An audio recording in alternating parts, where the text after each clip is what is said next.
Le Maroc a entrepris depuis de nombreuses années une multitude d'actions en matière de respect des droits de l'homme et particulièrement des droits des femmes.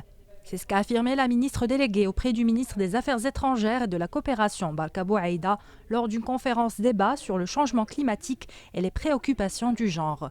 La ministre a précisé aussi que le Maroc, qui s'apprête à accueillir la COP22 en novembre prochain, fait partie quasiment de l'ensemble des instruments internationaux relatifs aux droits de la femme.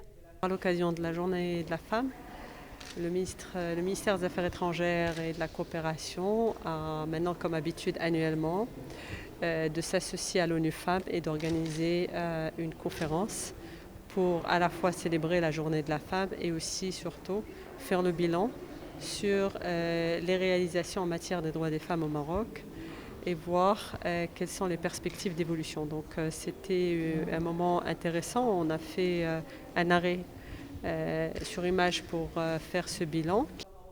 La représentante de l'ONU Femmes Bureau Multipays Maghreb, Leila Rhiwi, affirme de son côté que la prochaine conférence des parties sur le climat est une opportunité unique pour le Maroc de se positionner en tant que champion d'une politique climatique et environnementale sensible au genre.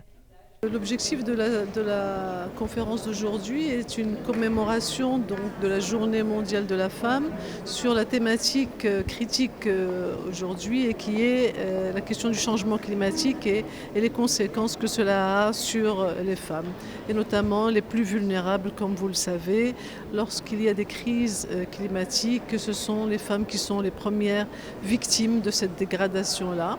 Et donc l'idée c'est aujourd'hui d'interpeller, de sensibiliser et d'engager, disons, tous les acteurs nationaux. Des intervenants ont mis l'accent sur la nécessité de faciliter l'accès des femmes à la terre, au financement et à la technologie afin d'atténuer leur vulnérabilité au changement climatique.